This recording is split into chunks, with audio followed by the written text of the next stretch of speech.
Welcome to Summoner's Rift.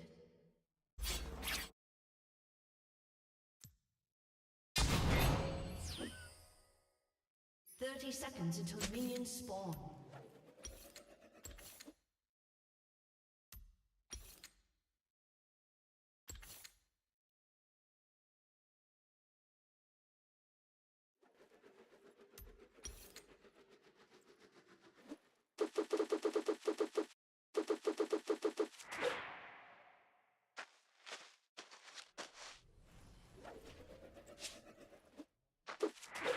Minions have spawned.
An enemy has been slain. An ally has been slain.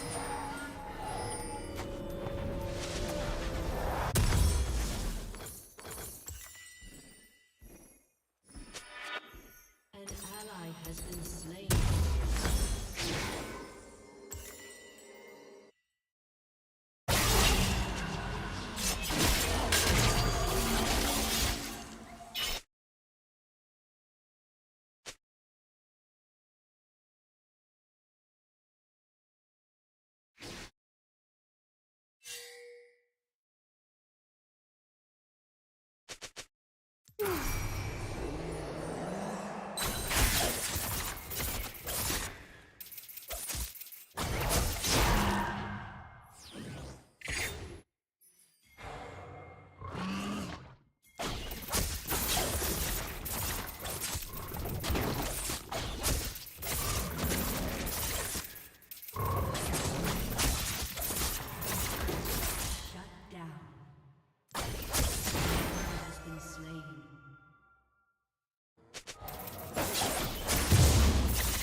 Shyvana took my chickens. Yeah.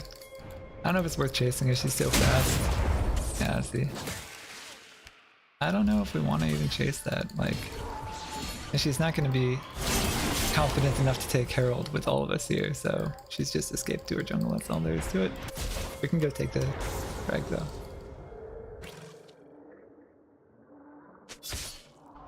An enemy has been slain. Easy. 80 carries down. Shyvana's top side. Free.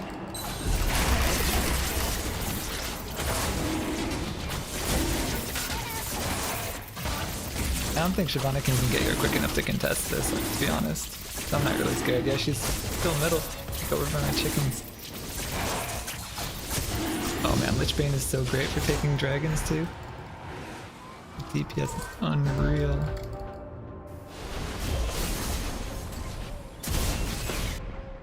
It'd be really nice to shut down this super fed Karma.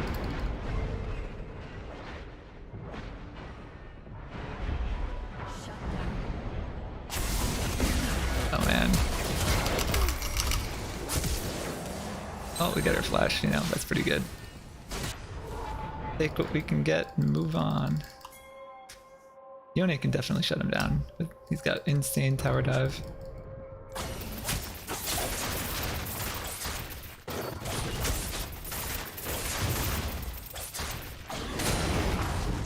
Oh no, Toad's coming up.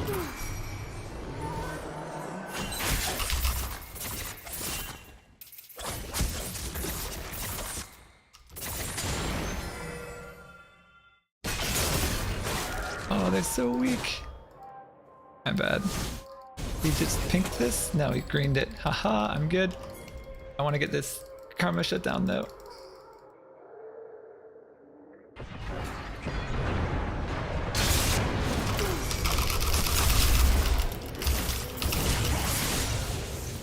Easy.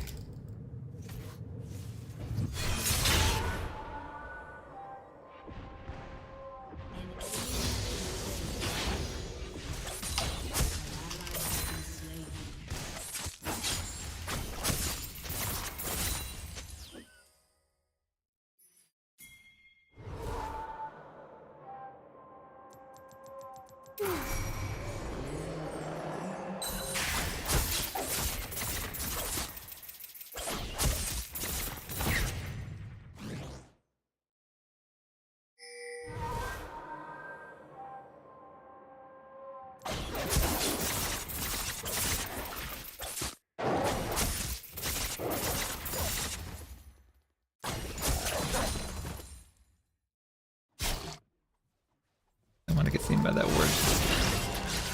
Oh, he's so weak. I could just smite him and he'd be dead. I'll kind of shadow because I think Karma might come up. Yeah, I think Karma's coming up. We can definitely smite and kill this guy.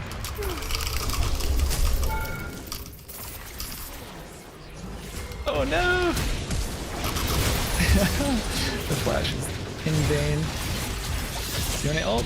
Yone ult? Do we have it? Oh, he doesn't have it. It's not up.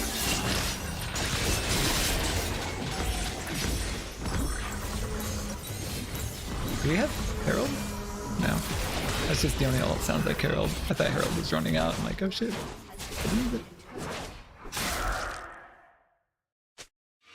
Holy, I'm up 50 farm. I'm up like 50 CS. What is that? Like more than 50% too. Against Shyvana.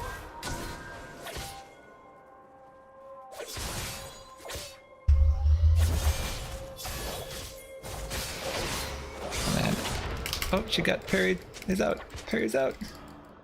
Let's do it.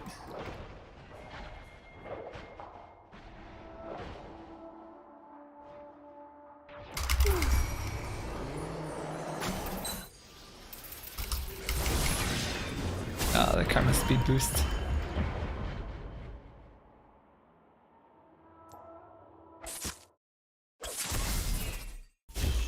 God, this Karma is so annoying.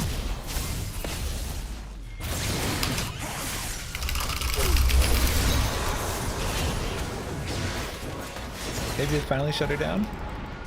Nice. And it's on Draven too. He gets his passive gold.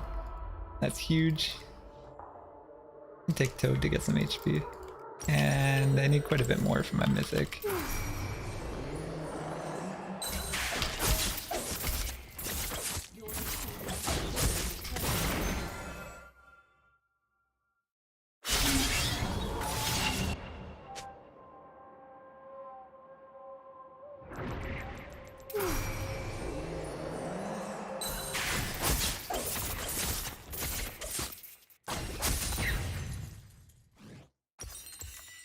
500 more for Mythic.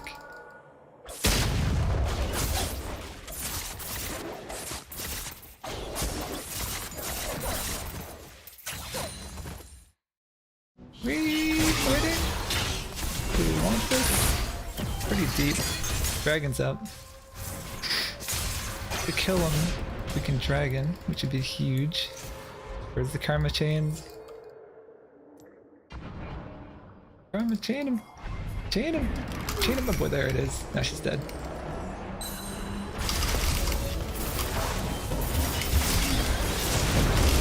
Oh, the exhaust is so annoying.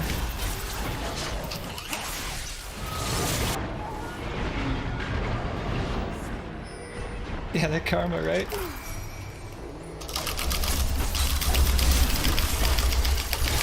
Oh, Yone! Clean up! Oh man, that'd have been sick. That was right for a Yone cleanup.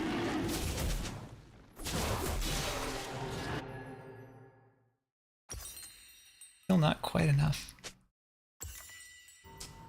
I can't do this. What are they doing?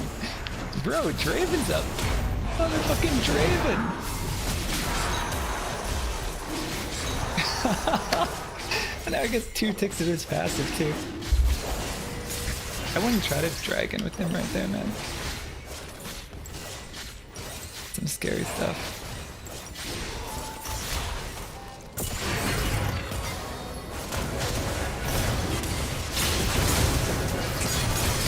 Nice. I'm coming. I don't have smite though. I think they should just finish it.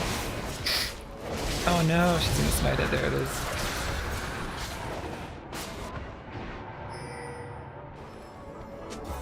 If they want to chase, I think they're fine to chase. Do I need a shadow? I'm thinking that's coming to save her.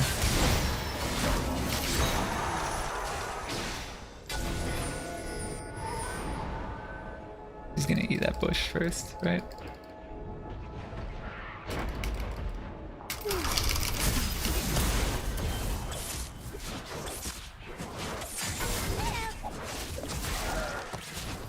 I guess everybody's leaving. They going Herald? I guess it's good to get Herald, yeah.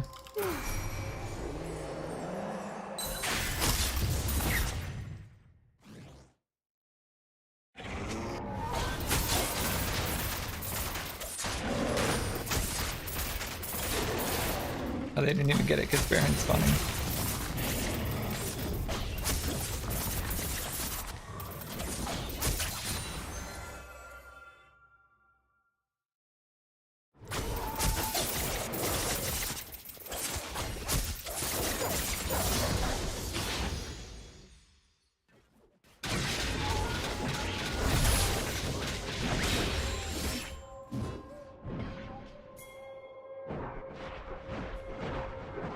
This has been dumpstered so bad.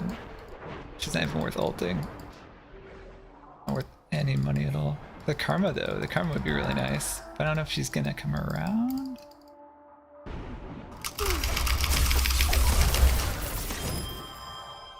I'd rather not ult this. Save it for when I really need it. Nice.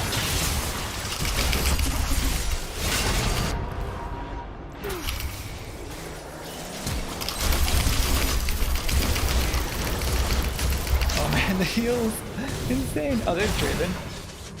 Where was he?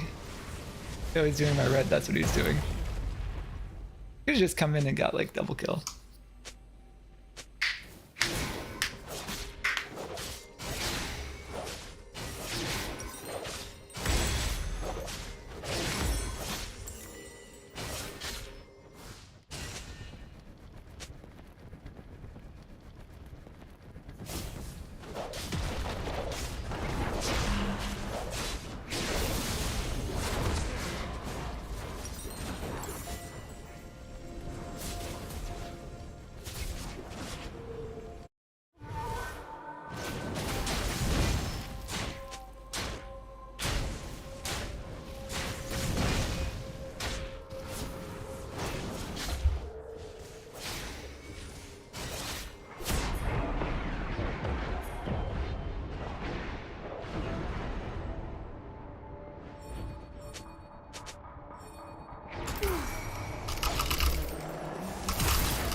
Maybe a good Draven ult? Nah, not quite.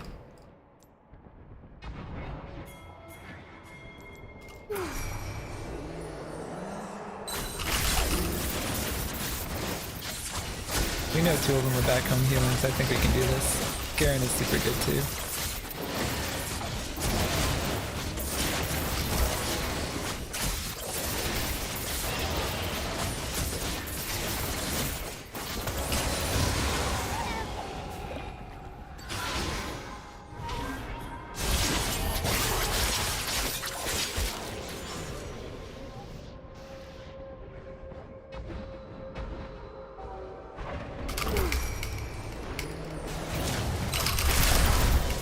Nice.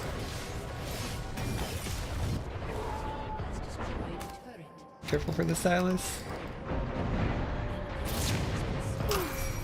She's gonna ult.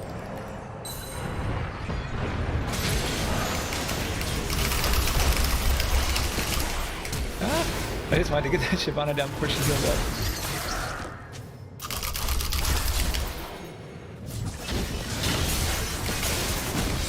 Wow, holy shit.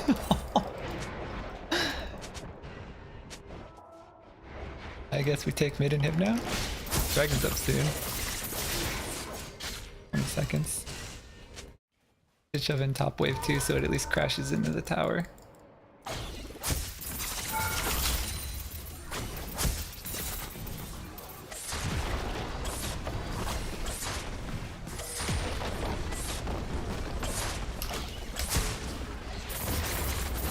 I don't want to take the inhib yet though. They'll just give him more power. Oh my god, wait. Smite, Prox, Night Harvester? That's hilarious. I had no idea. I'm gonna go a weird way so she doesn't follow me. Haha, look at her going that way. Nope. I'm right here. This spot is the best recall, no one ever expects it. Get this, because Karma shields your entire team, so you get instant bonus Shadow Flame.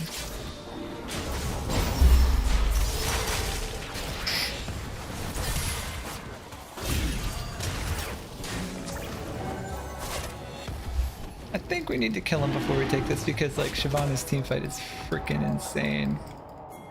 I wish I got red scanner, I'm so bad. It's nice to stand on vision like this because it's where they least expect you. They always like subconsciously feel safe when they have vision in the bush. So as Evelyn, you want to stand where they have vision actually. Like our Draven is just mad fed. I'm gonna say the dragon. They'll probably just surrender honestly.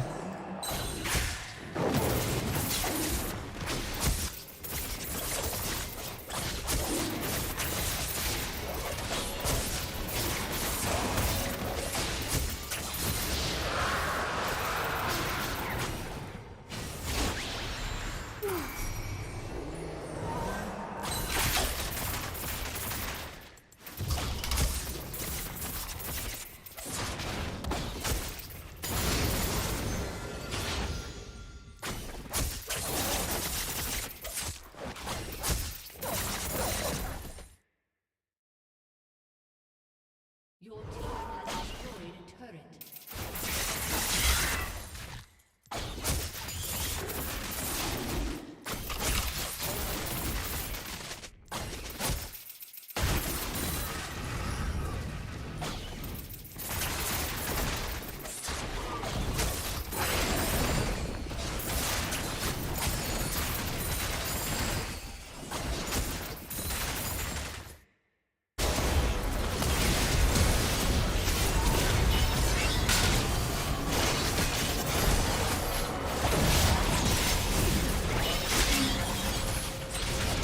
They've pretty much used, we've used all of our ults. They've used most of their ults.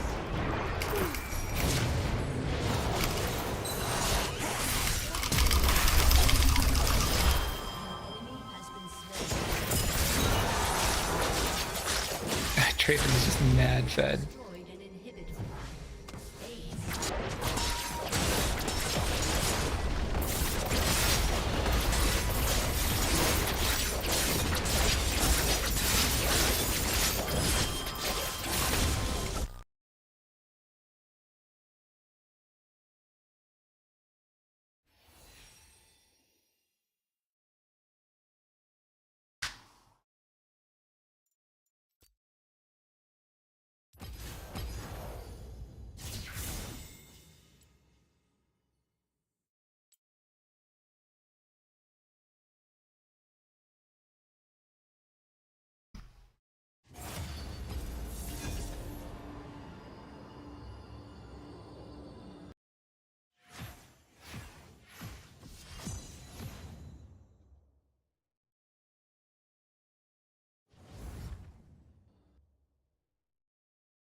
Backer. John Backer is considered to be the best solo free climber in the world.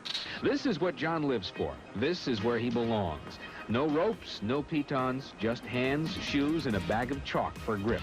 To the other climbers, John just may be the best free climber that ever lived.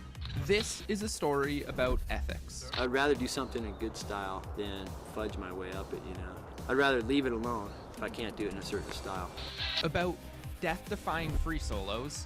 So I knew the kind of things that he was capable of doing, and it didn't surprise me that he did it, but my hat was off because he did do it. And about how those two concepts would bring one man to the pinnacle of the climbing world until it all came crashing down. In the world of rock climbing, few people can match the legacy of John Backer. Who was this legendary figure who pursued the dangerous art of free soloing? What motivated him to risk his life? And how is it that Backer would go from one of the top climbers in the world to vandalizing routes, picking fights with friends, and becoming so embroiled in controversy that he eventually left the sport? Backer's story began in the early 1970s. John grew up in California and would go bouldering at the local hotspot of Stony Point. It was there that he met other young climbers like John Long, Ron Kalf, and John Yablonsky, and together, their hobby of climbing blossomed into a full-blown obsession. It didn't take long for Backer to start free soloing the art of climbing without a rope.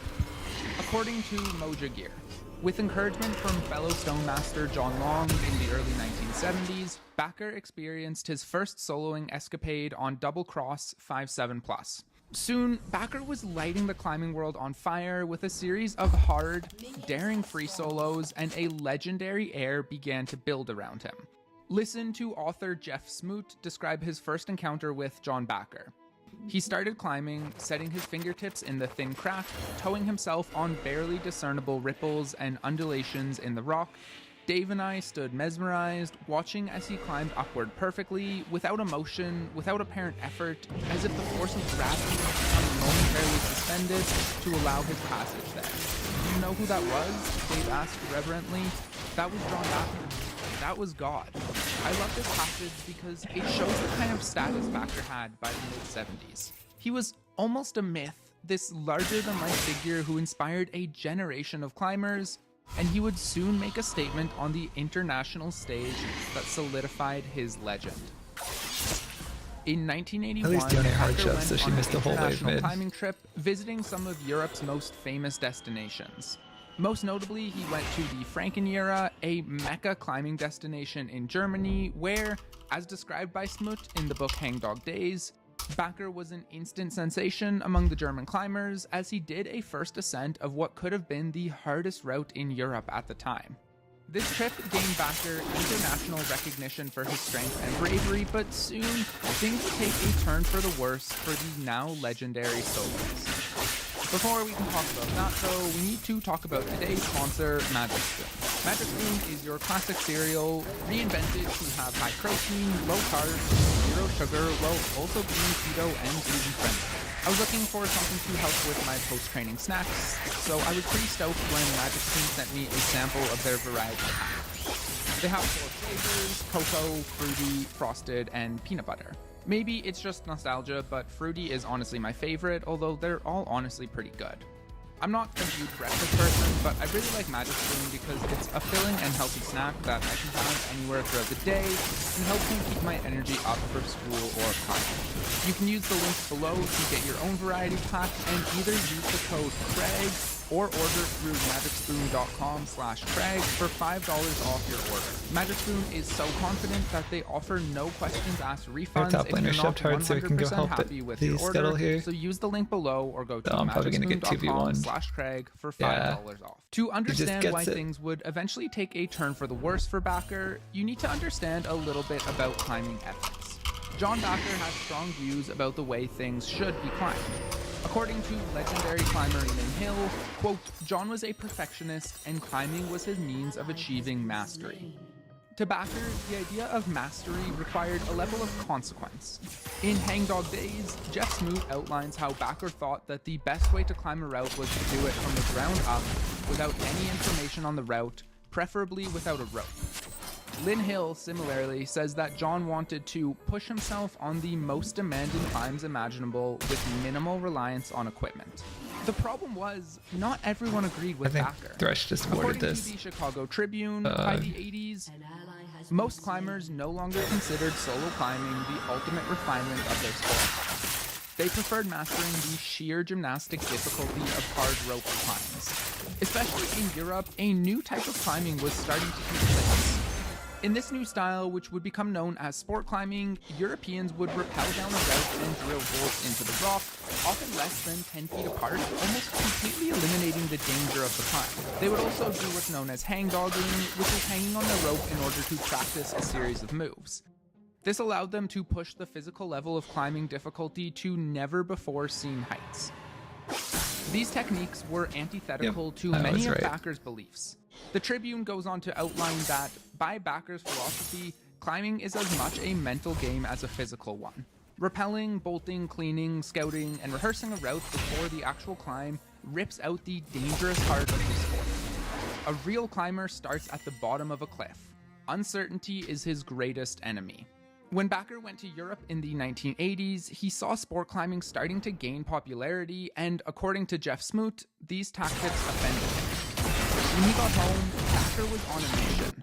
Smoot says that, quote, after returning to America, as if in reaction to what he had observed, Backer embarked on a series of unprecedentedly bold free solos and first ascents. It was as if he was trying to show that the European ethic of rappel bolting wasn't necessary to push the limit of climbing.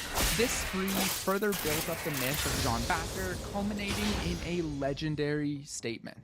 In late 1981, at what could be the pinnacle of his career, Backer pinned a note to a bulletin board in Yosemite. He was offering a $10,000 reward for anyone who could follow him for a day of climbing. One climber described that taking Backer up on this offer would have involved, quote, following him up difficult routes that were barely protected or not at all, if he even bothered to rope up. It would be tantamount to suicide. The note sat untouched for months.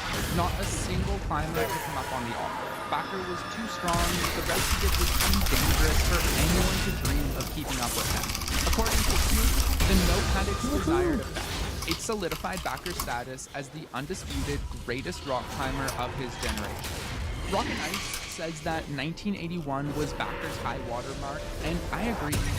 The note incident was the peak of John Backer's youth. For a single, undisputed moment, he was the best rock climber alive on the planet.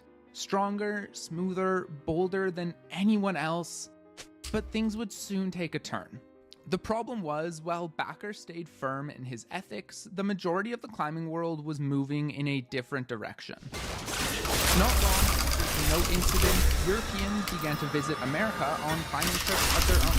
Strengthened by years of sport climbing, these next-generation athletes began picking off routes at a level of difficulty that none of the American climbers could keep up. Thresh hooks to the blue Soon, belt. people began to turn their backs on the traditional Oh man, that that's Backer 4 there, holy. According to Rock and Ice, one by one, the lure of the new game and its super hard numbers pulled them away until Backer almost became the lone voice of traditional style. Even Kalk, Backer's former climbing partner and close friend, began sport climbing in Yosemite after an eye-opening trip to Europe. Backer was stunned but stood his ground. It was like boom, he says. I was alone. I didn't have a partner like Kalk to climb with. When these new school ethics came to Yosemite, Backer went on the offensive. Speaking of this next period in his life, friend and fellow climber Jerry Moffat said Backer had been going through a bad time back then. The nature of climbing, always so precious to him, was changing. He became entrenched, began to lose friendships, and perhaps perspective. First, there was a boulder problem named the Force, where local climber Mark Chapman used a tiny speck of glue to reinforce a loose hole. Backer, claiming that the glue was unnatural, took a crowbar to the hole. Jerry Moffat says, quote, John destroyed the problem. The Force was changed utterly, nowhere near the route it once was.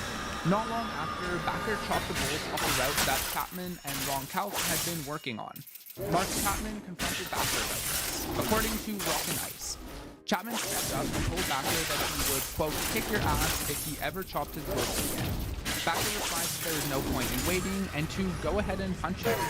I was shocked, says Chapman, and when he said it again, a switch just went off and I hit him. The punch landed on Backer's neck. My left arm went numb and I went to the hospital, he says. That was the last straw. Backer left Yosemite altogether, taking up climbing in the nearby Owens River Gorge. For a brief moment, he felt that he had a little piece of paradise away from all the new school climbers, but this didn't last long. Soon, more and more people began showing up. I swear, said Backer in an interview, within 6 months there were 100 new routes and they were all done on rappel. Increasingly upset, Backer once showed up at the That's not worth it. She's not even worth shut down than me. up the wall, drank the full volumes, and began soloing Klingon 5 Jesus, though. This climber chick came over to me, he says, and asked me if I could turn them into set. I said, you know what? You guys got rap bolts, I got rap beats. I was pretty f***ed off. I'd just been through the same thing in Tuolumne. I was like, where do I have to go? Mars? Where he had once been a legend, Backer now felt ostracized. The article goes on. For several years, he couldn't even bring himself to visit the valley. Worn by nearly 2 decades of high-level climbing and burned by the new attitude that had no place for him, Backer threw himself into snowboarding, golf, and playing his sax, and for practical purposes, vaporized from the climbing scene. To me, this is the fall of John Backer. This legendary figure who once stood on top of the world had been pushed away as the sport moved into a new era. He went from being the greatest climber on the planet to blasting music and picking fights with friends over concerns of whether or not a bolt should be put into rock, but that impression of Backer is not how he's ultimately remembered. On July 6th, 2009, John Backer slipped and fell while soloing a route near his home in Mammoth Lakes, I might try to kill him. They might try to double team him here, but it's going to jump over the wall. And then I'm going to try to sneak the Nico. Speaking about this tragedy, author Jeff Smoot said, John Backer's what the death frick, did not 3? surprise me. I accepted Wait, Nico, come up with these things. Please, Nico. It was part of the game he chose to play. He was supposed to play. An ordinary death would not have befitted this legend. I like that quote not just for the sentiment, but also because it shows how Backer is remembered in the climbing community despite all the controversy. In 1991, Snyder wrote an article that Backer, quote, traded friendships for ethics and had few comrades to turn to. That may have been true at the time, but the love that the wider climbing community has for Backer never faded. Rock and Ice says that after a car crash in 2006, climbers across the nation flooded him with get-well emails and cards and hosted fundraisers to help offset his mounting medical bills. That shows how John is remembered. He had his controversial moments, sure, but Backer still stands today as one of the most legendary and revered members of the sport. John Gill, the father of American bouldering, describes Backer as Hermes with wings on his feet. Fellow free soloist Peter Falk said Yosemite was the place, Backer was the guy, and that makes him more than just a climber. There's no way I would just let it down this, right? Who first encouraged him to solo all those years ago, said there has never been anyone like John Backer, and there never will be again.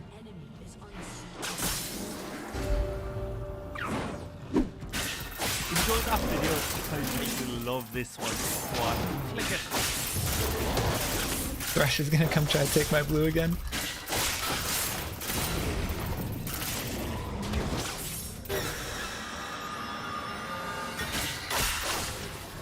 Dude, what? The second buy ult in a row. Also, there's still 4 bottom, that's crazy.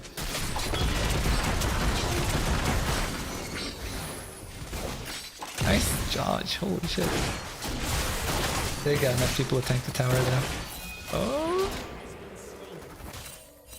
Okay.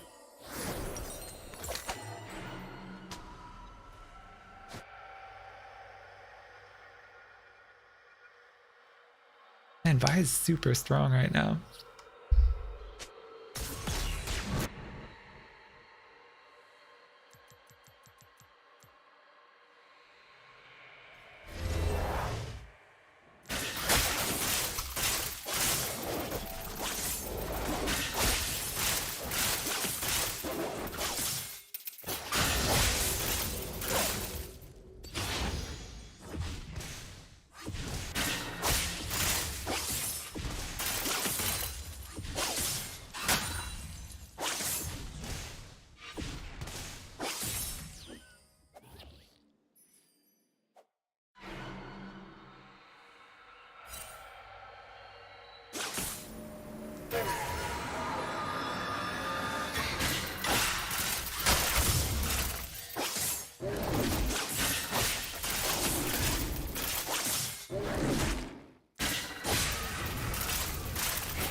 Poor Yone.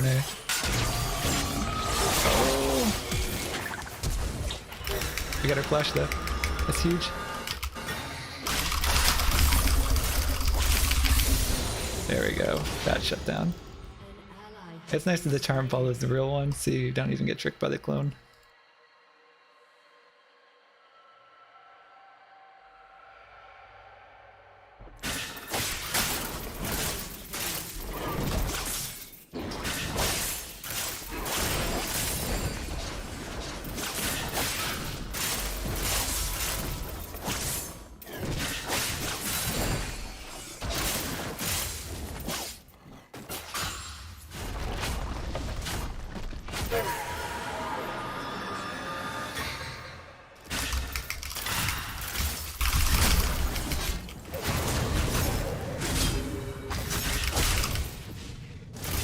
Oh, the flash ignite.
Oh wait, they're not even coming for me down here, what?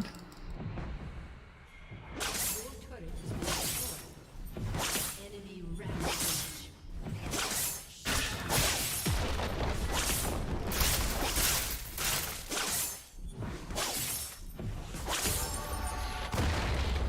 Now they're coming for the dragon.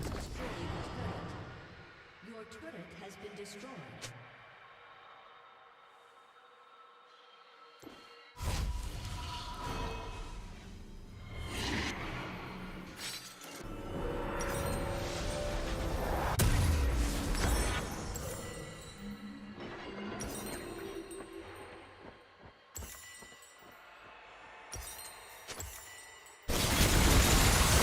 It's not worth it. What?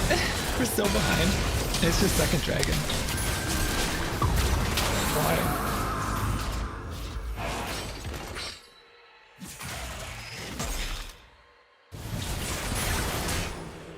Shit, someone's almost dead there.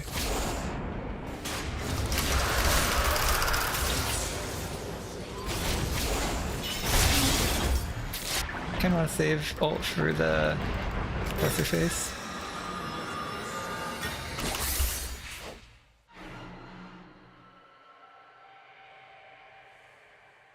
Did that by ult count? I'm not sure. I think it didn't go on cooldown for her because it didn't technically connect.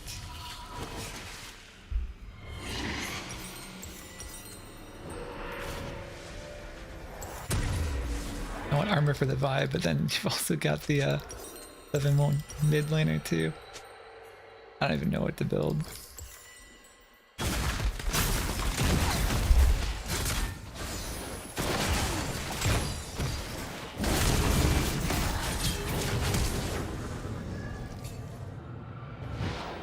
He does that every time. The flash ult ignite.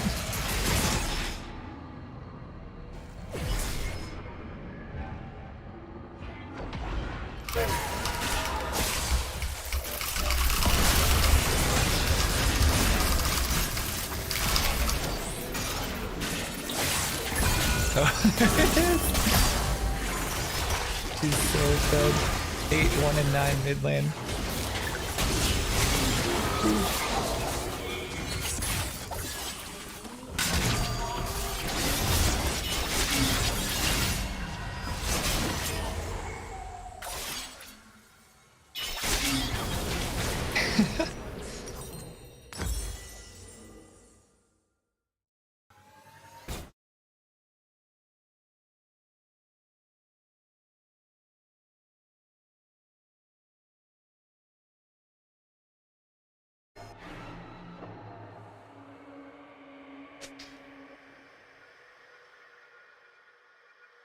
An enemy is dominating.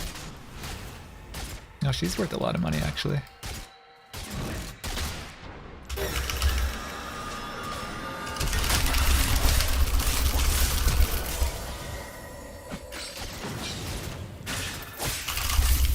Woohoo!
Nika maybe?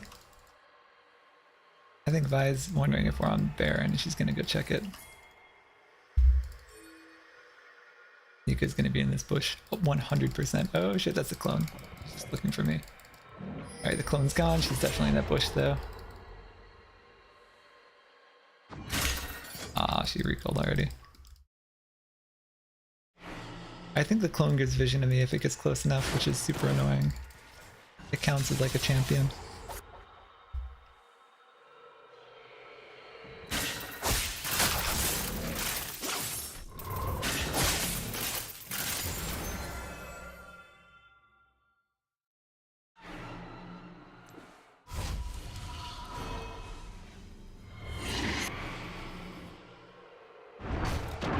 Is this Thresh alone? What? Please think I'm over there. Nice. Got his flash. You know, flash is pretty good. I'll take it.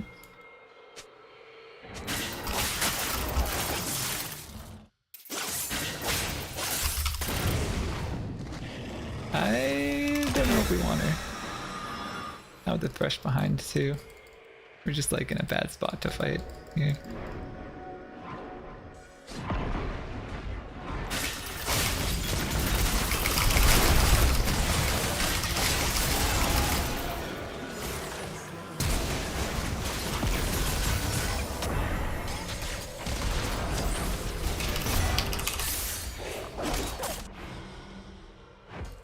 Oh man, the crocodile.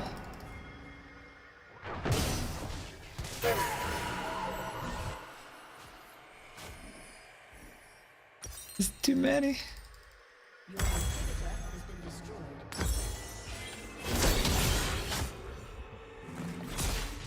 Inhibitor is fine, then that's like extra gold.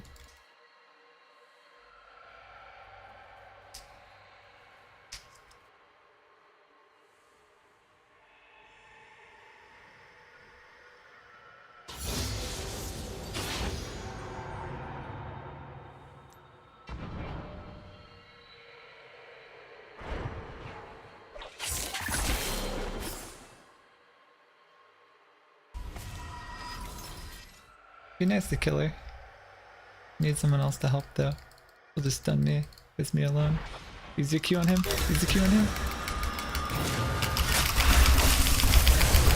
Nice! Pantheon Q bait.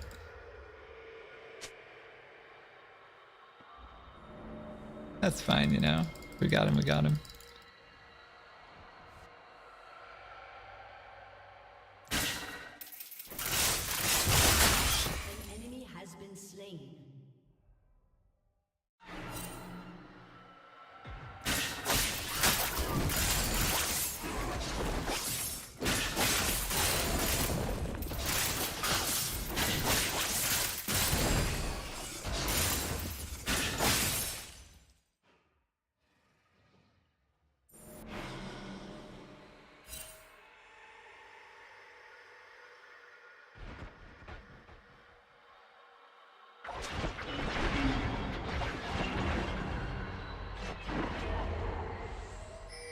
An enemy is legendary. Yeah, Thresh is tanky and he's not worth any money.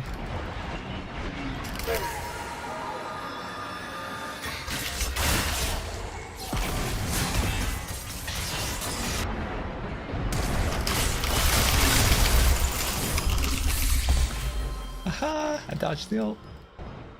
God, they got pinks everywhere though.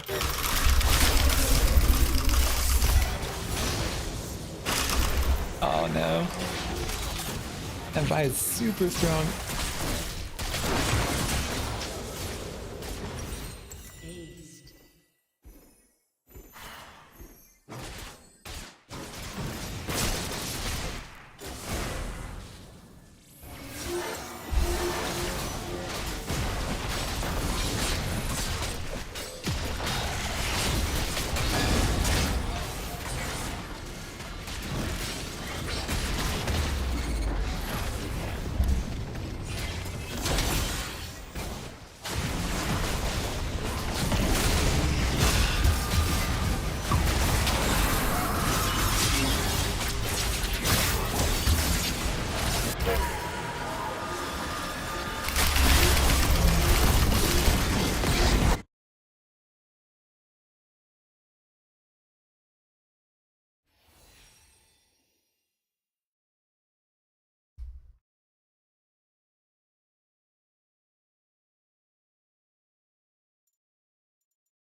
Going to BRB for a little bit to wrap up things on my side. I'll be live ranting about whatever else I have on my list in 10 or so minutes. So don't leave just yet. We'll be right back. Thank you again, Jason, so much. Any last words before I switch to the BRB?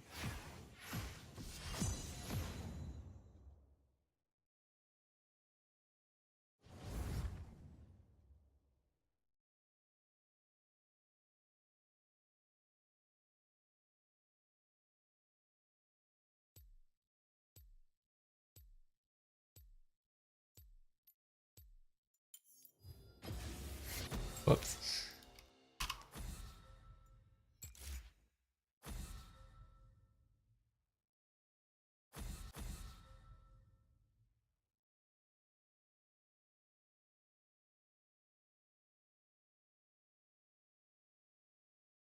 Every now and then, an idea resonates and kind of sticks.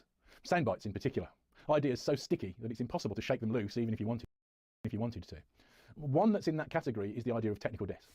So what is technical debt? Where does the analogy with real debt work and where does it break down? Oh, and rather importantly, how should we deal with technical debt when we're faced with it?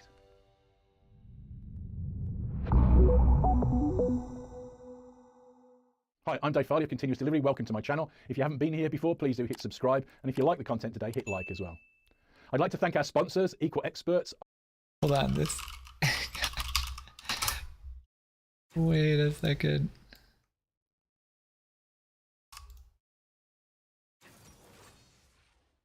Our mid laner. Look at this OPGG. Our mid laner. Bad with Scion, bad with Swain, bad with Jin, bad with Samira. Who's he good at? Gangplank? He's a Gangplank lover. It doesn't say good with Gangplank, says he loves them. Loves losing with them. Oh god. This isn't the same mid laner we had last game, is it?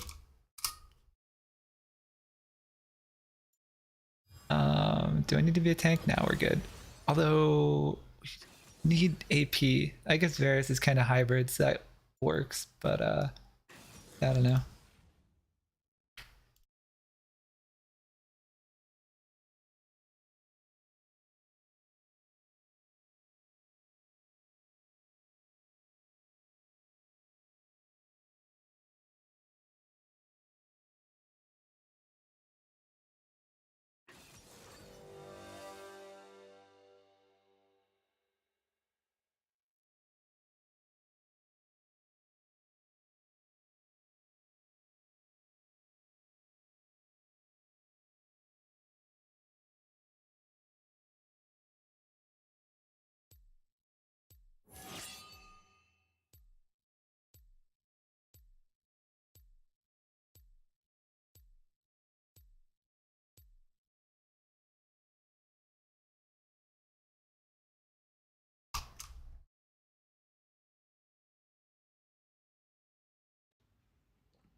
Hello everybody, Nikki is with you, and today is the day when I can no longer say, "Hi, my name is Nikki, I live in St. Petersburg City," simply because I'm not in St. Petersburg City anymore.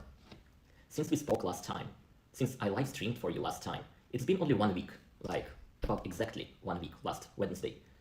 And this week was super life-changing, not only for me, but literally for thousands and millions of people in Russia, as well as some people outside Russia. In this live stream, I'm gonna tell my story of what happened during this week, what changed my decision to stay in Russia, because at first I really wanted to stay in Russia for longer, did not want to leave. And then share a story how exactly the process of leaving was going. I think it will be interesting to share some little details, because it honestly was bizarre. Yeah, right now the chat is closed. I think it's very hard to manage it in the beginning of the live stream when I'm sharing a story. But in 20 minutes, I'm gonna turn on the live chat and I'll have my amazing moderators spending together with me against Spani and trolling. Honestly, I hope this will be the best way to communicate. Well, guys, first of all, hi, my name is Nikki. Let me try again. It's so unusual actually to see. Hi, my name is Nikki, and I'm staying in Istanbul, City. Yeah, I didn't want to keep it secret or anything like that, just straight information, straightforward to you. I left St. Petersburg City. Right now I'm staying in the biggest and the largest city in Turkey, if that's the largest. In my perception it is Istanbul, and I'm going to stay here for the next 1, 2, maximum 3 months. But now, let's be back to beginning, to last Wednesday. Where do I find where the story begins. And by the way, hello, 14,000 people. Oh, here's the professor stuff. Okay, cool. Super insane number of let's try it, but I don't like refillable potion. I'm so glad that you're basically spending your time to listen to a random guy from Russia. No, not from Russia anymore. I mean, not in Russia anymore. So what changed since last week? Oh, cool. Gives you the popularity percentage. That's awesome. You know, okay, cool. Mr. Cool. I think you're supposed to start W for the first creep. That time we had a lot of concerns about this. Pretty sure. We didn't know what exactly. But I'll save level up in case I need to queue away or something. To do now? What can we do about that stuff? Many people decided to leave straight away. Many people were taking time to actually see how exactly it's going to be working. As for me, my first initial thoughts were, I'm gonna stay in Russia for a longer time because that's what I planned to do. And I'm gonna see what is happening, what is going on, and then I will adjust my decisions to current situation. Apparently, I was surely not right-handed in that mindset. And I realized it after first having hundreds of messages from you guys. People were not just commenting something like me. People really took time to write really long letters to my email, and I read some of them. I took time to read some of them, and your words together with some of listening context made me take some additional time on thinking things again, basically reconsidering my decision of staying in Russia. I decided to leave on September 22nd, and that was not easy decision. That was not easy decision, but that was the most logical, the most rational decision. I understand that. The reason why it was not that easy for me to decide to leave, even seeing everybody wanted to rush out of Russia. I see my blogging friends leave in Russia real soon. I see my real life friends thinking about leaving as well. And anyways, I've been having in mind that I'm gonna stay in Russia at least until the new year, and maybe even until the end of next year, spring. And the reason is simple. I have two reasons. The biggest one is my girlfriend, Lisa. I'm sure some of you have seen a few videos from like earlier in my channel. You saw Lisa right there. She didn't appear in my channel like for quite a long time, but we are together, and she is a big part of my life, like relatively a big part of my life. And originally I wanted to wait until she is to university, because she's the last year student, and only by that time leave Russia together. Eventually both of us wanted to leave and start something like traveling the world adventure, whatever it is.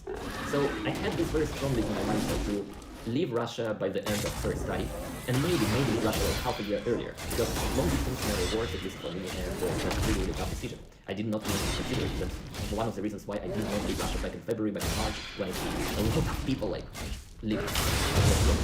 Hi Robin, hi Zach, hi Natasha, hi Konstantin. Who else can I say hi? Hi. I feel like Top's gonna get ganked. I'm sure there are more and more who left. Yay, but all the recent events, thanks to this week, made me reconsider my decision to stay, and I understood. Alright, maybe right now I stay in St. Petersburg and I do not feel any personal danger, and that's the thing that actually did not change much. I think if I stayed for, say, 1 week, if I stayed for 2 weeks, if I stayed for even 2 months, most likely, personally, I will be okay.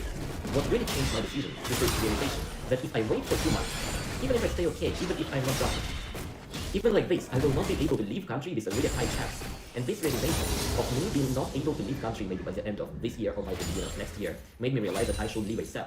There is a fine line between like saying personal danger right now, which I do not feel. I did not feel that I am being like drafted immediately, like thousands and thousands of people in Russia. I think this I had some kind of advantage because I first do not have an official job. I do not work for a large company in Russia, and this is a very easy way for government to reach people who they are mobilizing through their jobs, official jobs. Another thing that make me think that I'm safe from mobilization is that I never leave, like literally, last 10 years, I did not leave in the address that I am officially registered. In Russia we have something like official registration. Basically government knows that you are living there and it requires people to do this statistical all the time. I never did it. I stayed two last years I stayed in St. Petersburg city, and officially I've been living in city of Omsk. So if I was about to receive any letters from government, like army letters, they will be sent to Omsk, the city in Siberia, and I will not be able to receive those letters. That's why I was thinking I'm safe and not going to be drafted. So these two reasons make me have like really good advantage against like so many like millions of other Russian guys who are living very mobilized right now. So once again, I did not feel personal danger in the coming days or months. But I left because travel restrictions might get possible. I was thinking about that on September like 22nd. That's when I started to that. How was that? That experience was like, it was hard, it was different. Can you imagine, you are living your life in the city, you really like to enjoy it, and I'm talking about St. Petersburg. And then, all of a sudden, you have to leave, you have to make a decision to leave, and you have to share this decision with somebody you love. And you realize that you are going to live not together, that you're going to live separately. And that was a really tough day. Lisa and me, we were basically talking, I don't know, for a few hours, observing different options that we have. And after all, we decided that it's the best option for me to leave right now, and for her to join later. Because it's obviously easier for me to leave right now is one thing, because she's still studying at the university. And second, perhaps staying is more dangerous for a male person in Russia right now rather than a female. So yeah, that was a really tough decision for both of us. But anyways, on September 22nd, I purchased tickets, and that's also the whole story, because it was not easy to get those tickets. Of course, you guys heard that the tickets, the flights from Russia right now are super expensive and all sold out. I shared that in my videos, maybe you watch some other Russian videos talking about this thing. What nobody told yet is that even having these expensive tickets, it's not possible to buy them easily. I literally spent 2 hours, maybe even 3 hours, just updating the tickets, available tickets, and searching for available tickets on a few different websites. That was like that. I opened a few ticket searching engines, that's a hard word, and I was looking for any flights from St. Petersburg out of Russia. There were direct flights for super expensive, like $2,000, $3,000 almost no tickets available. There were like relatively expensive flights for $1,000 to $500, $1,000 away from St. Petersburg, any destinations. People didn't care at all where is he flying. The most important thing was to leave the country. And even when I was about to purchase the ticket that I picked for myself, I couldn't do that because it took some time to fill the information, you know, write that, hey, I am Nikita, hey, my family name is this, I'm this years old. And by the time when I was finishing filling all the information, the ticket disappeared. And Lisa and me, we both were trying to get the tickets, we both were trying to like fill the information, and finally we realized what is happening. we are not alone. We're looking for these tickets. And hundreds, like, not hundreds, maybe hundreds of thousands of people were monitoring the tickets and trying to find the cheapest among the expensive options. And what people did, and what I did as well, is booking the tickets from various websites, expensive ones, and then taking about 30 to 50 minutes of the time after filling the information that the website gives us to make a payment. And this time we use not for making a payment, this time we were like looking for other tickets while having that ticket reserved. So do many other people doing the same thing. I think that's why a lot of people were crazy expensive and unable to buy. Personally, I booked like 3 tickets and I ended up paying I ended up paying for one of them. And after all, that was an Aeroflot Russian Airlines ticket from St. Petersburg to Moscow to Istanbul in Turkey. And that cost me exactly $1,500 American, which is super expensive ticket for the usual price of the ticket was like 15,000 rubles for about 200 to 150 American dollars, and now it's like 5, 6, 7 times more expensive. And the ticket that I got was not the most expensive; it was just expensive. Anyways, I was able to buy this ticket without hesitation. Literally, once I found the ticket, once I booked it, I knew that no matter how expensive it is, no matter that it's like $1,500, I'm going to take this ticket simply because it's very good time. The ticket had like literally the best time for living in Russia. It was early morning of September 2015. So like 3 days ago. And also I did not worry about the price of this ticket because I had a great support from you guys. And here I'm really grateful for you. And yesterday, I watched Constantine inside Russia live stream, and he said that his subscribers and people who support him on Patreon literally paid his life, not only because they were supporting him financially, but I understood that they also sent him some messages that helped him realize this stuff, which is fair enough to say about him. Same thing I can say about myself, yeah. Because of people who watch my channel, my videos, because of all silent viewers who never commented, because of thousands of people who took time to like comment or like or dislike my videos, because of like hundreds and hundreds of people who signed up for my Patreon and YouTube memberships, I was able to get the ticket like this, not even hesitating for a second, even though that was an expensive ticket. And here I'm like so grateful for you guys that because of you, I first changed my mind and reconsidered the things. And second, I was able to get the ticket from the right time without worrying that it is super expensive. And here I understand that such kind of situation is actually a luxury. I know that most of people in Russia are not able to afford such kind of way out of Russia. And there are like thousands and thousands of people who are rushing out of the country, not taking advantage of prices being expensive, but visiting by land, losing time to look. Sharing this stuff, I think I have the last piece of information to share. The process of crossing the border itself, yeah, and that is like very interesting. I think I might have like open the chat right now, and I'll have one of these moderators open. But I will take this later to share the second part of the story and after that I'll go back to the chat. So yeah, I'll have chat available for a little slow-mo. I saved it and hopefully right now you are able to write messages, and yeah guys, let me know if you actually can write anything.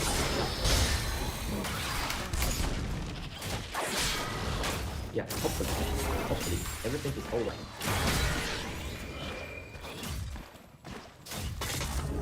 Yeah.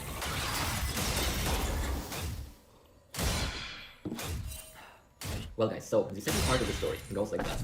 I had 48 hours to figure things out, to pack my luggage, pack my things, to spend time with my girlfriend, and then leave the life I was living for 1 hour and 2 years. But what was my thing to do? I literally last day and what we did was totally normal, totally ordinary. I did not do anything special, but I literally was not here. Spent time together, had very slow breakfast, slow talks. We watched quite a lot of TV shows. We watched Game of Thrones, and we walked a lot. We spent some time playing board games. So that was all ordinary, but really good time with her, which I'm really grateful for. And after that, I packed my things. I had a small city-sized backpack, and yeah, then I left. Small city-sized backpack, a small cabin-sized luggage bag, and I went to the airport. I arrived to the airport in the morning of... No chat feature after that. So, that was early morning of September 25th. And what I did, simply like book my airport, wait my flight, and seeing a lot of people who were doing the same thing. Basically, the airport was empty as it should be. But still, all flights were sold out, so I said like still a good amount of people. And once the flight was announced for boarding, I saw many more people appearing near the gates, basically gathering at one single place. That was a very interesting experience to see. At St. Petersburg, nobody asked me anything. I literally came to Aeroflot check-in, and they asked me like, where are you flying, sir? And they said Moscow, then Istanbul. That was kind of craving Taco Bell on the way back. Luggage, and yes, it goes directly to Istanbul. I don't know. Do you want I to took my ticket, you know, the boarding pass, Sounds and really good right now. I don't know why. I want nacho cheese. I don't know, something like boarding control, Yeah. got on the plane, nothing really. That's like a Pavlovian response whenever I run And past it. that was the first 6 hours of my journey. The flight took about 1 hour and 30 minutes. The rest of the time I just waiting. Interesting things might be happening on the border between Russia and Turkey when I was taking flight in Sheremetyevo airport. It's nice that one open. Hey, what's gonna be there? Like, am I going to face any trouble with crossing the border? Is there anyone monitoring my channel? Am I in the list, or is it just a very annoying thing that I don't really have much in my head?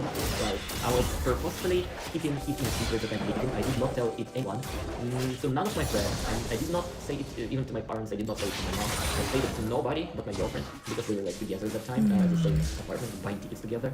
And the only problems that might appear out there if I really was monitoring or added to the list, I don't know what is that, but nothing like that happened. And I was like normally crossing the road, crossing the border. The line was going really quick. And the only question that I had, that I was asked, was, when did I get tickets? When did I purchase tickets? I answered that it was on November 20th, 3 days before the flight. And then the customs officer, he just said, have a good flight, goodbye, and gave me passport. He actually was the only customs officer during my last 10 or 20 times when I crossed the international border. That's hilarious that it happened this time. Oh no, it's okay, run! Under such circumstances. Yeah. What can I say else about this crossing border experience? Since I arrived to Istanbul city, I started to receive new updates and messages from people saying that Russia is What was you doing? Oh my gosh. What can I say for sure? On the day when I was leaving, there were no such messages. I did not see any message about them. Then I was taking flight and I got to the border. So I think I got really lucky to actually make the decision ASAP. You can see it. And also very lucky at choosing that city to Istanbul, because that was leaving early. On September 25th, and the next day when I arrived here, I started to receive If Yasu was closer, we probably could have two-manned that guy. Oh well. First I thought it's some kind of like fake information or anything like that, but then every single day, till today, we got more and more people who turn from the borders, because they would not be Russian. Octopus, Tricentis, and Transfix. They support the channel, so please do support them in turn by checking out their links in the description below. Technical debt is one of those ideas, as soon as you hear the idea for the first time, it's kind of obvious what it means. The concept of technical debt was invented by Ward Cunningham. Ward also invented the wiki. So in a rather lovely example of resonance, here's what Wikipedia, the wiki-based encyclopedia on the internet, has to say on the topic of technical debt from its inventor. Technical debt is the implied cost of additional rework caused by choosing an easy or limited solution now instead of using a better approach that would take longer. Analogous with monetary debt, if technical debt is not repaid, it can accumulate interest, making it harder to implement changes over time. These days, the idea of technical debt is pretty widely accepted. When it was introduced in the early 1990s, I think it was probably a bit more controversial. So here is an analogy, likening ideas in finance to those in software. If we write bad code that requires us to revisit it later because of its low quality or the inapplicability of the solution, then that's a debt that we will either repay or that will grow over time until we're bankrupt. Unable to pay again. The bankruptcy equivalency in software terms takes the form of a code base that's so difficult to change that change grinds to a halt, or at least grows to the extent that you're spending more time on fixing things. Yasu in on this. I see lots of firms that find it hard to release new features, even he's pretty weak. once per year. The analogy with financial debt is good in a variety of ways. For a start, not all debt's bad. We might take out a loan of some kind about how to retire. And as long as we're in a position to pay off our debts, this is a good thing. The trouble is that software and software development is, as usual, a bit more slippery than that. Too much healing. If you take out a loan to buy a new car, then there's someone who loaned us the money. And it's distinctly in their interest to remind us when payment is due. They're also going to keep a close eye on us to make sure that we don't start slipping behind with our payments and spending money that we should be using to pay off the loan on, I don't know, beer or parties. This is one of the places where the debt analogy between software and finance breaks down a little bit. The problem here is that the debt is based on us taking a loan from ourselves in the future when we're talking about software. And let's be honest, we're a bit less likely to pull the debt release on ourselves if we break our loan later. This means that the slippery slope into technical debt is, if anything, steeper and slipperier than the slope into real-world debt. There are a couple of other places where we may break down too. The first is in how the repayments work. If you borrow some money, repayments are usually time-based. You'll pay off your debt at a specific time, or more likely to a sequence of payments at regular intervals. That makes it easy to track the payments. If you don't pay on time, the bank can take your car away, or Knuckles can come and pay you a friendly visit to Like remind you 20 of the minutes. importance of timely debt repayment. How we pay technical debt is different. Rarely do we fix a time for repayment, and even if we do, rarely do we repay on that time. Then again, some of these debts are more important to repay than others. If I cut corners and write some terrible code that's nasty to look at and horrible to change, I may be ashamed of myself. But the degree to which that matters depends very much on the context. If my horrible code works and is in a part of the system that's not actually changing now, paying off that debt matters an awful lot less than if my change is flaky because of the horribleness of my solution and in constant development and use by other people. In the first place, the debt's kind of hidden, tucked away of little real cost.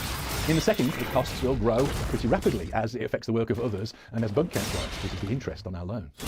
I remember facing exactly this dilemma a few years ago. We had a couple of usually very good developers working on an important new service. I don't really know what came over them on this piece of work, but they ended up with an overly complex, fairly unpleasant solution to the problem that all of us disliked, including them. But it worked, it passed all of the tests, and when we did put it into production, it kept working.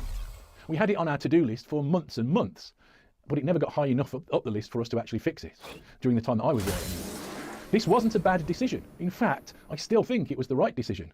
But it still niggles me that there was this part of the otherwise great system that we were all proud of that we weren't proud of, hidden away in a corner of an otherwise very good system. Diego's gonna come Actually, up. Yeah. I think that this is nearly always true of any system. Even if it is generally wonderful, there will always be parts of it that you want to tidy up that you're not quite so proud of. So our decision on where to make payments for tech debt is driven not really by time, but by urgency and utility. If you will forgive me straining the metaphor of tech debt even further, we can imagine three different types of debt. We could borrow off a supportive friend or family member. They aren't likely to hurt us if we don't pay back at the right time. They may not even charge us interest on the payments, and possibly they may even loan us some more if we really need it. We could borrow from a bank. They're going to be stricter about the repayments. There will certainly be interest to pay. Our debt will automatically grow over time, and they'll punish us if we don't pay back at the right time. The punishment will be painful, but not usually fatal. And finally, we could decide to borrow from a loan shark. The interest on this will be extreme. Our debt will grow very fast indeed. If we don't pay, the consequences will be really severe. We probably involve the criminal. We may or may not survive this, depending on the nature of the loan.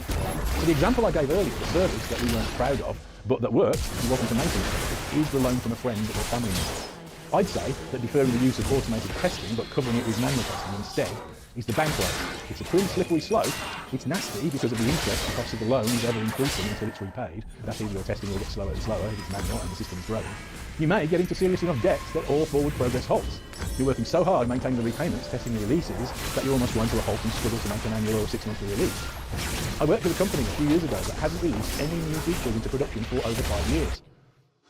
And then there's the loan shark. This is not doing any testing and no real design, and taking a purely tactical approach to change.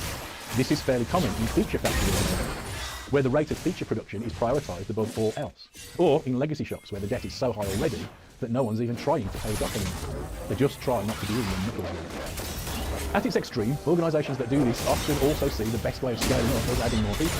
So teams will have hundreds of people working in big balls of mud systems who are afraid to change anything significant because the system's not tested in any useful way, and they're scared of breaking things. So now they compound the debt problem, adding to the interest repayment, by simply adding their code for a new feature in the first place that they find. They don't really think about the design of the system. There isn't one really. They don't really worry about the maintainability of the solution. The code's already in a mess, and so this change only makes it a little bit better. This is a death spiral approach. There will come a time when Knuckles is knocking at your door and there's no way to escape to. A feature will be asked for that is essential for the business and impossible to add by the tech team. Customers will start complaining about the low quality of the code, but the teams struggle to fix things because every change destabilises the system further. They're so afraid to make changes that they get more and more conservative in what they are willing to change, and so slower and slower in terms of output. This may sound like hyperbole, but this is surprisingly common, particularly in big companies. There are lots of causes of technical debt. Wikipedia lists 15. I think that at least the first 3 will be familiar to you if you've been around software for any amount of time. The incremental growth of cruft, it even has a name, some people call it bit rot. I'd recast the second one a bit because it's easy to misunderstand. I'd prefer to say the failure to start and maintain a sense of design throughout the life of the system, rather than requiring us to design at the start. And I imagine a lot of people nodding along when we lay the blame also on the third one on business pressure. Let's look at each of these and talk about how to avoid these causes of debt. I think that the idea that bits rot and the systems always get worse is wrong, or rather it's a symptom of a deeper problem. I can remember during the internet boom of the 2000s being approached by several startups trying to hire me to help them build their world-beating software. The business ideas were sometimes wacky, but also pretty diverse. But quite a lot of them had something in common when it comes to business strategy. Their aim was to hire a technical team, get them to build their software quickly, to implement this world-beating idea, and then get rid of the technical team because they were too expensive once the software was done. The only real good thing about this strategy is that it made my decision easy. I'm not going to work with anyone who thinks like software. This is not how software works in the real world. In the real world, the majority of software is never really finished.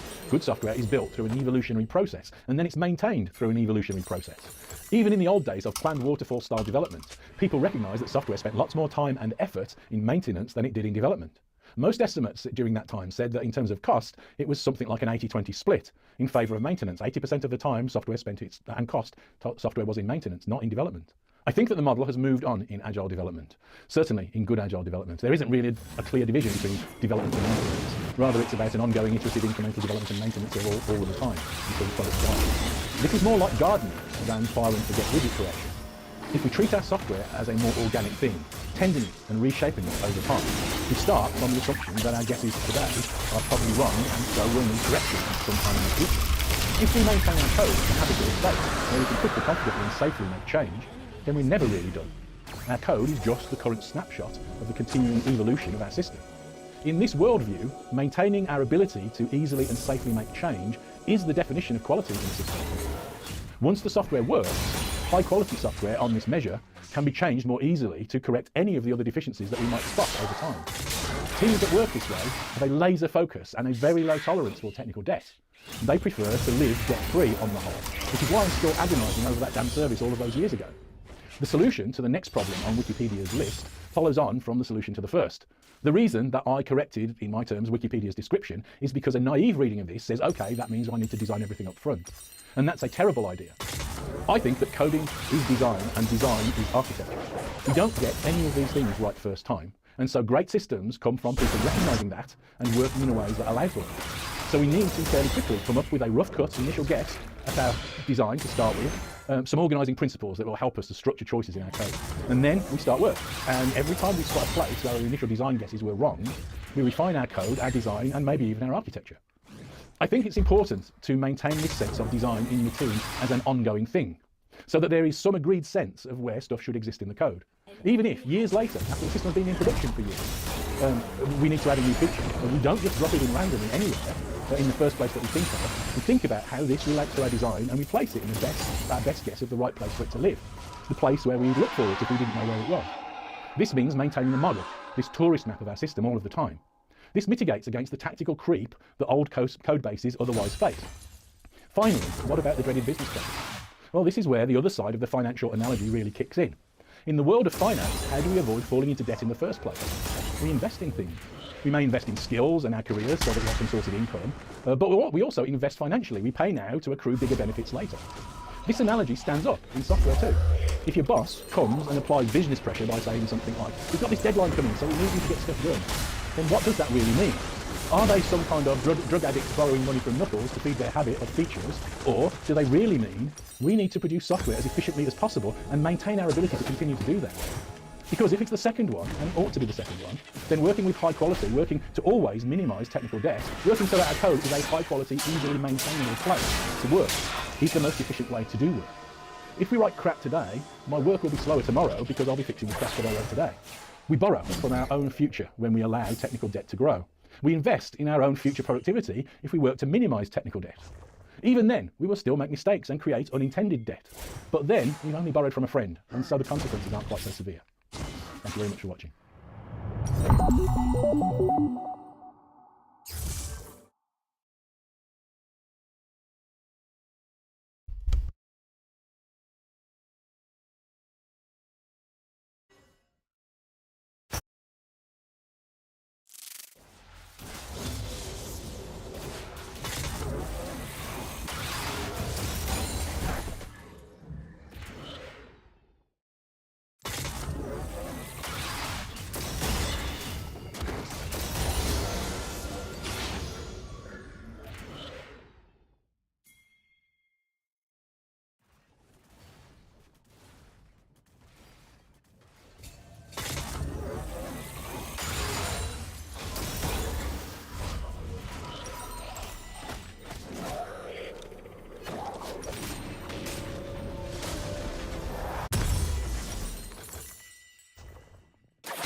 executed.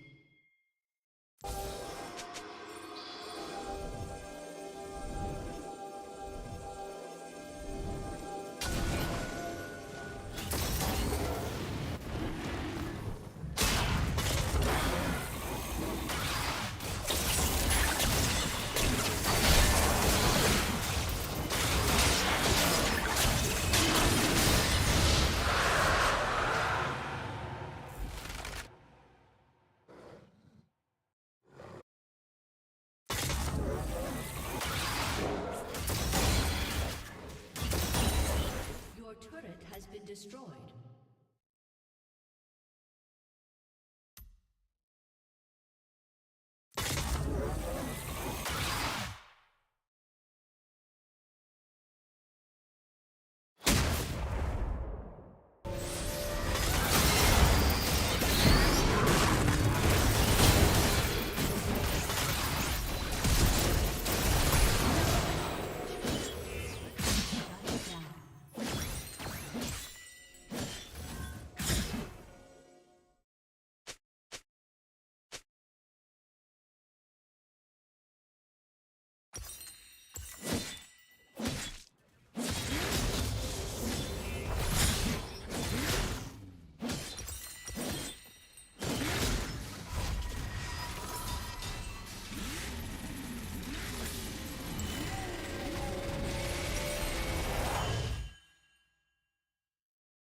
Welcome to Summoner's Rift.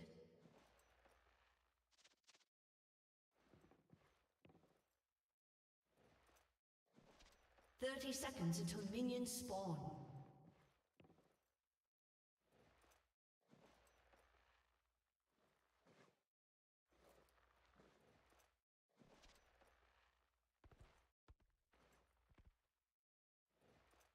Hello, fellow Rebel Capitals. Hope you're well. The Bank of England just announced one of the most insane policies I have ever heard of.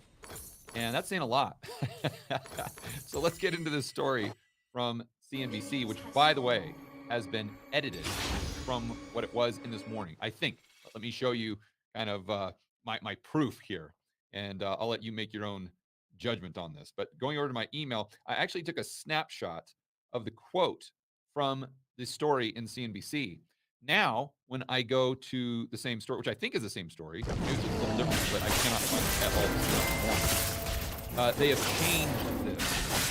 Initially, when I did this screenshot this morning, the first paragraph of the story said, futures tied to Dow Jones Industrial Average rebounded in positive territory Wednesday following the Bank of England's large buying plan. In other words, QE, to stabilize the falling British pound. So let that sink in for a moment. What they're doing is they're saying, okay, the British pound is collapsing against the dollar. In other words, it's depreciating. In other words, there's an imbalance between demand and supply, where there is far more demand for dollars and there's far too much supply or selling of the British pound. And the way we're going to combat this problem is by printing more British pounds. Oh yes, that is what they're saying. Now, I'd be the first person to say that they're going to print up bank reserves really aren't money printing, but actually the way they do it, it's a little, I would say it's a little bit more of a technical money print than if the Fed does. Because when the Fed does it, they're going to primary dealers. And are they buying from a bank? I don't know. If they do buy from a bank directly, then it's just an asset. You're really not affecting them. Now, if those primary dealers are buying from non-bank entities, then yes, they're impacting them too. It would be most individuals definitely corporate money printing. So, if I'm not mistaken, when the BOE does quantitative easing, I don't know if they would randomly buy through a primary dealer, and who knows who they're getting the bonds from. I think they specifically, or maybe even directly, buy from large pools of money, i.e. pension funds. And therefore, you could argue that since that's a non-bank entity, that it would increase M2, or it would increase the amount of currency units circulating in the real economy. I don't know if that's a great argument, because are those currency units really circulating with a lot of velocity from the balance sheet of a pension fund? Probably not. And could that pension fund have accessed just as much liquidity to buy stocks if they wanted to by taking those bonds and using them as collateral in their repo market? Yes, in my opinion. So, but the whole point here is that no country in human history, whether creating bank reserves is money printing or not, no country in human history has ever made their currency appreciate simply through quantitative easing, simply through printing bank reserves to buy bonds. I mean, and I kind of jokingly said on Twitter, Venezuela, Zimbabwe, Weimar Germany, they're all kicking themselves right now. Can you think about those central bankers looking at this saying, oh my gosh, what was my problem? Why didn't I think of that? Man, Hugo Chavez is doing all this crazy stuff, nationalizing oil, sanctions from the United States. Oh, but if the currency was hyperinflating here in Caracas, Venezuela. But if we only would have printed money to buy our debt, we never would have had that hyperinflation. You see the insanity. And it goes back to what we say on this channel almost daily. The one thing you can count on, for sure, the one thing that is certain in this world of complete uncertainty is the central planners and authoritarians will always do the opposite of what you should do to achieve a stated objective. So, if we want to improve health during the pervasive sickness, we're going to keep everyone from going outside. We're going to lock them in. The opposite of what you would want. If we've got an inflation problem, oh, simple. we're just going to implement a windfall profit tax, and we're going to give everyone stimmies. Yeah, they'll pay for the higher prices of goods and services, or we're just going to continue deficit spending like a drunken sailor. See, again, the complete opposite of what they should do. We want peace in Russia. We want to hurt Russia. Okay, great. And let's go ahead and sanction them, which, again, is the opposite. It hurts Europe more than it hurts Russia.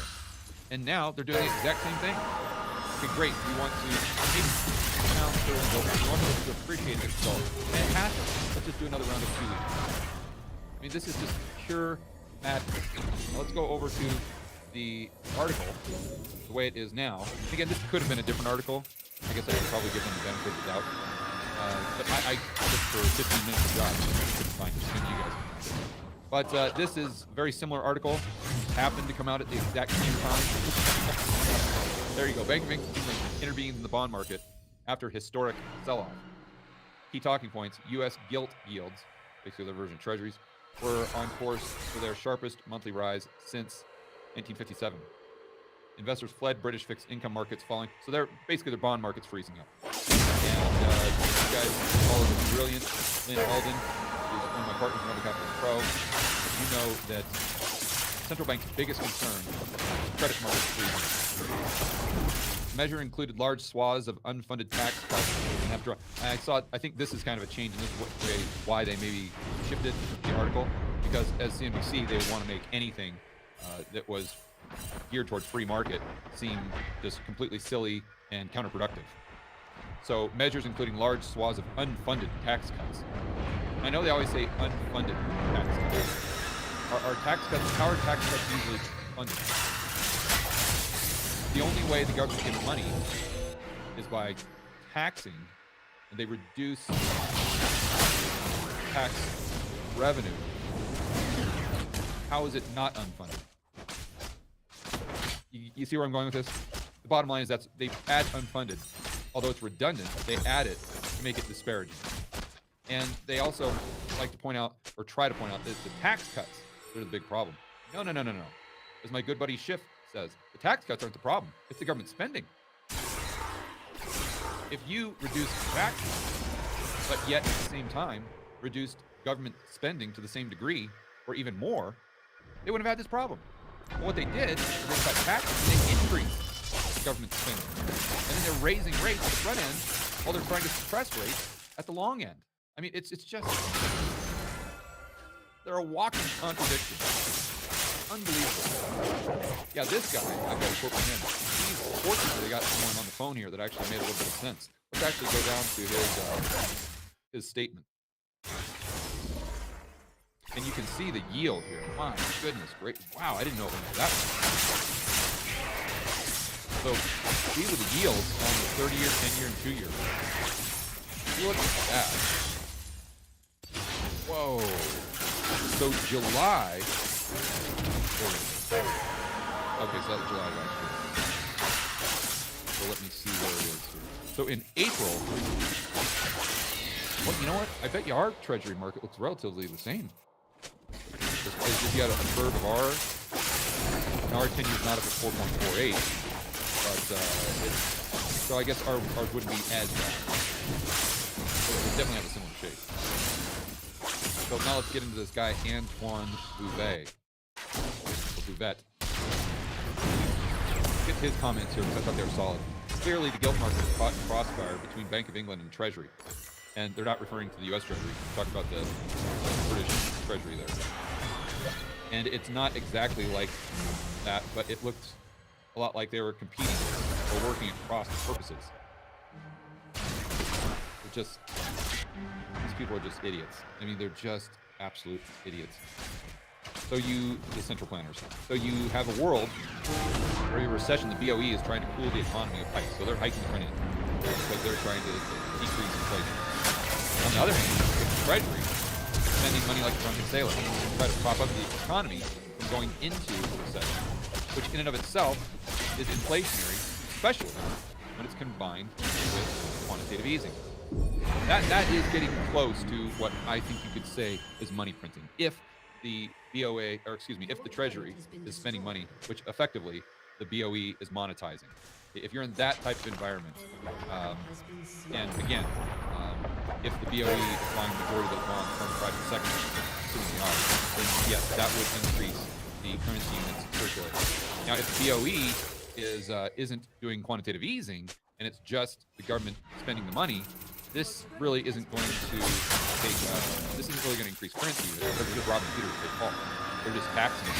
They're just selling this debt, which is decreasing the currency units. And then when they spend the money off of the economy, then they're just increasing the currency units by the same amount that was decreased. They were decreased to begin with. So on net balance, it's just a wash. But why you do have additional inflationary pressures from government spending? Because it's a total misallocation of resources, and they're most likely putting it into hands where the velocity will go up, and it's creating government-imposed economic distortions. And if you're having significant economic distortions created by the government malinvestment, misallocation of resources, would you assume the economy would be more robust or less? Would you assume the economy would create more goods and services or fewer goods and services?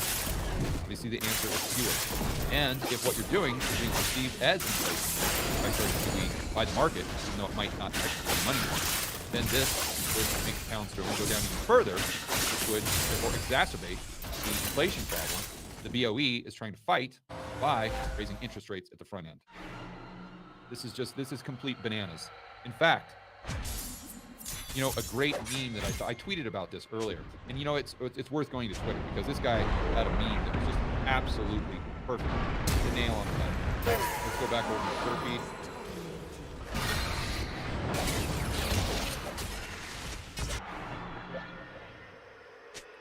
Here we go, and this is the original tweet that I had about it. According to CNBC, BOE is doing QE to prop up the pound. You read correctly. I put this gif of, I forgot that guy's name, but he's really funny. Okay, so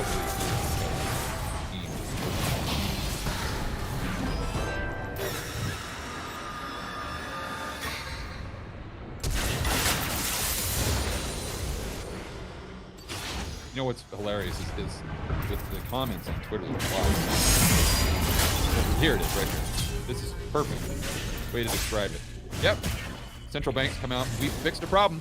In fact, in order to communicate our solution to the general public, we've come up with this little diagram, this picture, so the average Joe and Jane can understand the magnitude of our sheer, unadulterated brilliance. See, what we're doing is we're printing money. We're creating more currency to increase the value of the outstanding currency. Just like taking a plug for, actually, you know what? This is how you defeat Putin. Right here. Why didn't I think of this? Of course. This is how they can defeat Putin. Who needs natural gas for the energy from Russia for your electricity when you've just figured out how to create your own electricity? You don't even need to plug it into the wall. All you need to do is plug your phone charger into the strip cord. And then you plug the strip cord into one of the holes in the strip cord, and voila! You've just created your own renewable energy. Just like the central banks, we're going to defeat inflation and prop up the pound by actually buying bonds. Just like the central banks, we're going to increase the value of the currency unit by just increasing the amount of currency units. Oh, mental gymnastics never cease to amaze me. There you go. So that's what our central banking friends are doing across the pond. I can't make this stuff up. So, I guess the moral of the story here, Josh, is go out and buy yourself a strip cord, and you'll never have to pay an electricity bill for the rest of your life. You heard it right here on the Rebel Capitalist channel. Go out, try it, go to Home Depot right now, and you can thank me. On that bombshell, as Jeremy Clarkson used to say in Top Gear, I want to encourage all of you to have a fantastic afternoon. As always, make sure that you're standing up for freedom, liberty, free market capitalism. See you in the next video.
to Summoner's Rift.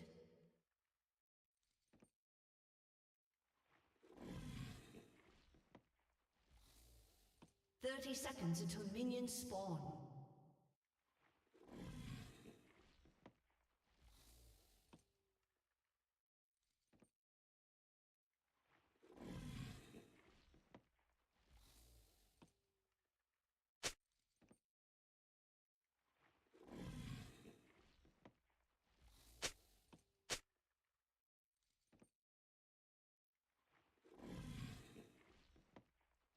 Minions have spawned.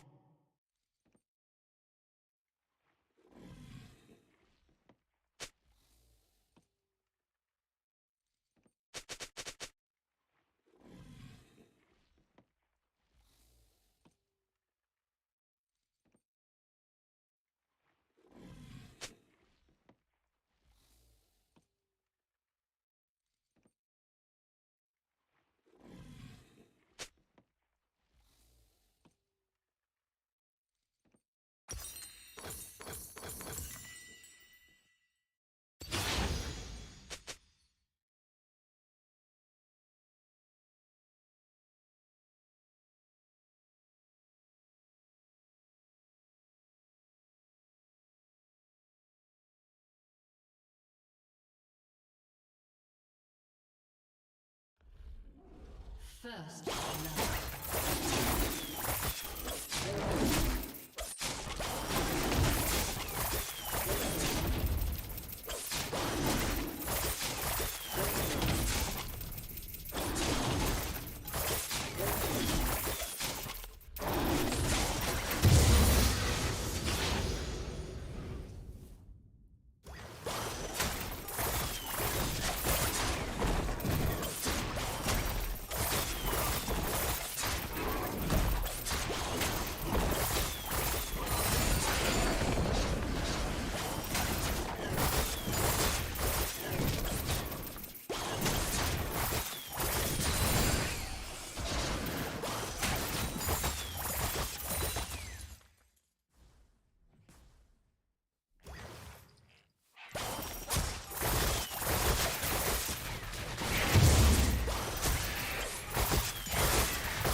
An enemy has been slain. Down.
has been slain.